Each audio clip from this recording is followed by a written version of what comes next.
വിദ്യാഭ്യാസ വകുപ്പിലെ മാനദണ്ഡ വിരുദ്ധ സ്ഥലമാറ്റങ്ങൾ പുനഃപരിശോധിക്കണമെന്ന് ആവശ്യം. NGO യൂണിയന്റെ നേതൃത്വത്തിൽ വിദ്യാഭ്യാസ ഡെപ്യൂട്ടി ഡയറക്ടർ ഓഫീസിന് മുന്നിൽ പ്രതിഷേധ പ്രകടനവും യോഗവും നടത്തി.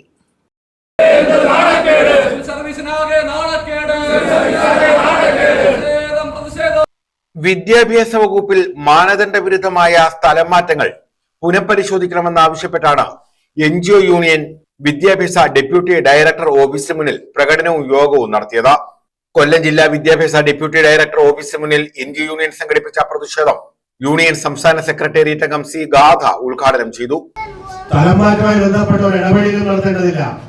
അത് സാധാരണഗതിയിൽ സർക്കാർ ഓഫീസ് നടക്കേണ്ടുന്ന പ്രമോഷനെ പോലെ സുതാര്യമായി നടക്കേണ്ട ഒരു കാര്യമാണ്. അതിൽ എന്തെങ്കിലും മാനദണ്ഡ വിരുദ്ധതയുണ്ടെങ്കിൽ മാത്രം ഇടപെട്ടാൽ മതിയെന്ന ഏറ്റവും അന്തസ്സാർന്ന നിലപാടാണ് കേരള യൂണിയനെ പോലെയുള്ള FSCTU സംഘടനകൾ അതാത് മേഖലയിൽ സ്വീകരിച്ചത്.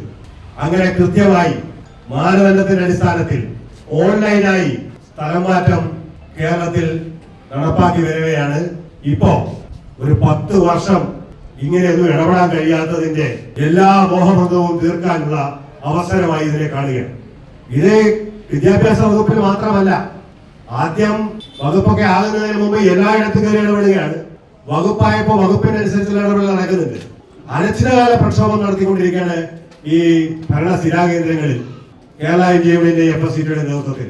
കൃത്യമായ നോംസിന്റെ അടിസ്ഥാനത്തിൽ മാറ്റേണ്ട സ്ഥലമാറ്റങ്ങളെ 65-70 കിലോമീറ്റർ ഒരു കാരണവുമില്ലാതെ, അതിലും വനിതാ ജീവനക്കാരെന്ന് നോക്കുന്നില്ല, അമ്മമാരാണെന്ന് നോക്കുന്നില്ല, ഭിന്നശേഷി ജീവനക്കാരാണെന്ന് നോക്കുന്നില്ല, ഏതെങ്കിലും രോഗത്തിന് അടിപ്പെട്ടു പോയ ആളുകളാണെന്ന് നോക്കുന്നില്ല, മാനുഷിക മൂല്യങ്ങൾക്ക് യാതൊരു പരിഗണനയുമില്ല.